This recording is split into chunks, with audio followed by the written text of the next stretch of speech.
Praise the lord. యేసునామమే జయము. మన రక్షకుడు మన విమోచకుడైన యేసుక్రీస్తు పరిశుద్ధ నామంలో అందరికీ వందనాలు. చిన్న ప్రార్థన ద్వారా రాత్రికాల వాగ్దానం చేసుకుందాము. పరిశుద్ధుడ మహాగణుడైన దేవ యేసయ్య, ప్రేమగల దేవ, నాయన మీకే వేలాది వందనములు, కృతజ్ఞత స్తుతి స్తోత్రం చెల్లించుకుంటున్న దేవ రాత్రికాల సమయంలో ప్రభు వాక్య భాగం ధ్యానిస్తుండగా వాక్య భాగం అర్థమాటలు సహాయం చేసి మీ కృపలో బలపరిచి మీకు మాదిరిగా మమ్మల్ని నడిపించి మీ చిత్తం మా జీవితంలో జరిగించమని చిన్న ప్రార్థన యేసుక్రీస్తు పరిశుద్ధ నామంలో అడిగి పెట్టుకుంటున్నాను తండ్రి. ఆమేన్ ఆమేన్. లూకా సువార్త 6వ అధ్యాయము 46వ వచనము. నేను చెప్పు మాటల ప్రకారం మీరు చెయ్యక ప్రభువా ప్రభువా అని నన్ను పిలుచుట ఎందుకు? ఆమేన్. దేవుడి వాక్య భాగం దీవించును గాక. ప్రభునందు ప్రియులారా, ఇక్కడ వాక్య భాగంలో గమనించినట్లయితే, నేను చెప్పు మాటల ప్రకారం మీరు చేయక ప్రభువా ప్రభువా అని నన్ను పిలుచుట ఎందుకు?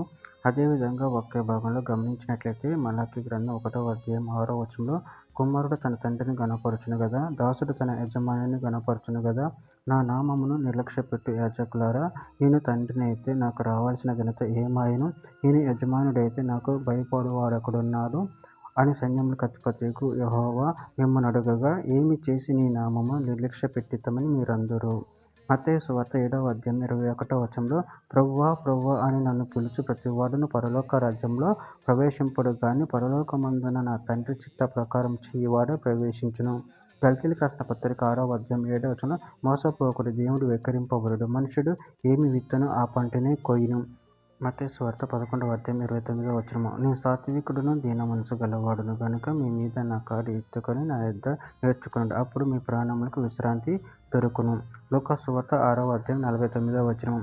అయితే నా మాటలు విని చెయ్యని వాడు పునాది వెయ్యక నేల మీద ఇల్లు కట్టిన వానిని పోలియుండును. ప్రవాహము దాని మీద పొడిగా కొట్టగానే అది కూలి పడెను, ఆ ఇంటి పాటు గొప్పదని చెప్పును. యోహాను సువార్త 12వ అధ్యాయం 26వ వచనంలో, ఒకడు నన్ను సేవించిన యెడల నన్ను వెంబడింపవలెను, అప్పుడు నేను ఎక్కడ ఉందునో అక్కడ నా సేవకుడును ఉండును. ఒకడు నన్ను సేవించిన యెడల నా తండ్రి అతన్ని ఘనపరచును. చివరిగా ఒక మాట, ఫిలిప్పీయులకు రాసిన పత్రిక 4వ అధ్యాయం 9వ వచనంలో, మరియు మీరు నా వలన ఏవి నేర్చుకొని అంగీకరించితిరో, నా యందున్నట్టుగా ఏవి వింటిరో, ఏవి చూచితిరో వాటన్నిటిని చేయుడి, అప్పుడు సమాధానకర్తయగు దేవుడు మీకు తోడై ఉండును. ఆమేన్. దేవుడి వాక్య భాగం దీవించును గాక. చిన్న ప్రార్థన చేసుకుందాము. పరిశుద్ధుడ ప్రేమగల దేవ యేసయ్య, నాయన మీరు ఇచ్చిన వాక్యదానాన్ని బట్టి ప్రభావం కృతజ్ఞతలు చెల్లించుకుంటున్నాను తండ్రి. నాయన నీ మాట విని నిన్ను మహిమపరిచి కనపరిచేవారు శక్తిని బలను మాకు అనుగ్రహించండి తండ్రి. మీ ప్రేమను బలపరచండి, స్థిరపరచండి, మీకు మాదిరిగా మమ్మల్ని నడిపించమని చిన్న ప్రార్థన నామములో అడిగి వేడుకుంటున్నాను తండ్రి. ఆమేన్ ఆమేన్ ఆమేన్.